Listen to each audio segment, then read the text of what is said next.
Boa noite, hoje é dia 8 de julho e vamos para o nosso devocional da noite, em que eu leio Manhã e Noite de Charles Spurgeon. Mas antes, vamos começar com a nossa oração. Jesus, Pai querido, que o Senhor esteja presente do começo ao fim desse devocional. Que o Senhor traga para essa live todos que precisam ouvir essa reflexão sobre a sua palavra que se encontra no Salmo 25, versículo 5. Espírito Santo, se for necessário que o Senhor coloque em minha boca qualquer palavra para esse devocional. Agradeço por estar conosco nessa noite. Amém, amém, amém. Então vamos lá para o nosso devocional da noite, começando lendo a introdução da Bíblia Spurgeon do livro dos Salmos, Circunstância da Escrita. Como o livro é uma coleção de muitos salmos diferentes escritos ao longo de um grande período de tempo, não apenas um autor para essa coleção. De longe, a designação mais comum no título é Salmo de Davi, pode se referir a Davi como autor desses salmos. O papel dele como músico na corte de Saul, bem como suas muitas experiências como pastor, soldado e rei, o tornam um provável candidato à composição desses salmos. Outros títulos incluem a designação de Salomão, Asaf, os filhos de Corá, Etão, Emã, filho de Corá e Moisés. No caso de Asaf, embora ele fosse um dos principais músicos de Davi, o próprio nome passou a ser associado a um grupo de músicos com o mesmo nome. Isso pode explicar porque um salmo aparente pós-exílico, o Salmo 74, inclui no título a informação de Asaf. Salmos consistem em muitos hinos e orações diferentes escritos por indivíduos, mas usados pela comunidade. Se considerarmos nomes que contam nos títulos como os autores, a data da composição varia do tempo de Moisés, século XV a.C., até um tempo após o exílio, sexto século a.C. ou mais tarde.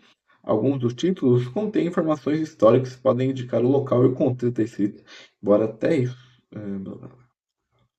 As informações podem não se referir à data da composição, mas aos locais onde seus conteúdos estão inseridos, tendo sido escritos algum tempo depois dos eventos terem ocorrido. Este é um cenário mais provável. Em muitos casos, estes salmos também podem incluir passagens de ação de graças, mostrando que foram escritos depois de Deus ter respondido às suas orações. Contribuição para a Bíblia. A relação entre as ações de Deus na vida do seu povo e como o povo reagia a elas é a contribuição mais significativa desse livro. Deus nunca falou diretamente em nenhum dos salmos, como sempre fazendo nos livros narrativos e proféticos. Assim, os salmos são escritos a partir de uma perspectiva humana. À medida que os autores vivenciam diversas situações da vida, a luta para entender como os atributos de Deus, particularmente sua soberania e bondade, se relacionam com as experiências da vida é um tema importante na coleção. Estrutura. O livro de Salmos é do começo ao fim um livro de poesia. A poesia hebraica não tem rima ou métrica regular, mas usa um paralelismo que consiste em 2 ou 3 versos que correlacionam e completam um pensamento. Uma parte do paralelismo se trata de um sinônimo onde o primeiro verso ecoa o primeiro. O paralelismo antitético apresenta um contraste entre os dois segmentos, e no paralelismo sintético o segundo completa a ideia do primeiro. Salmos podem ser divididos em classes hinos do 145 ao 150 e cânticos de ação de graças do 30 ao 32, salmos de lamento 38 e 39, são orações ou clamores a Deus em ocasião de angústias. Salmos reais, do 2 ao 110, aqueles a respeito do rei terreno de Israel. Salmo de entronização 96 e 98, quais celebram a realeza do Senhor. Salmos penitentes reais 32, 38 e 51, aqueles que expressam contrição e arrependimento. E salmos de sabedoria judaica 19 e o 119, quais tendem a ser proverbiais. Spurgeon em Salmos, Deus permitiu que Davi passasse por muitas experiências, não tanto por si mesmo, mas para o bem das futuras gerações. Sempre que lemos o salmo dele, podemos identificar de uma forma ou de outra.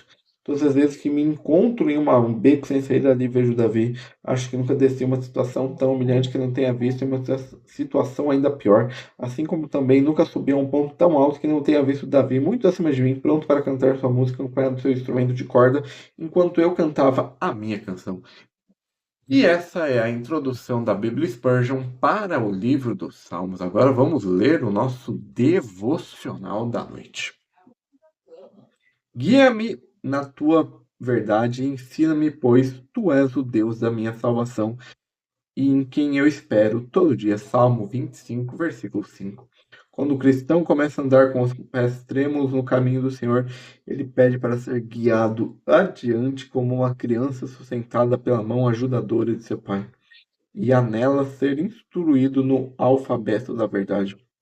O ensino experimental é o fardo desta oração. Davi sabia muitas coisas, mas sentia sua ignorância e desejava permanecer na escola do Senhor. 4 vezes em 2 versículos ele se inscreve como uma bolsa de estudos na faculdade da graça.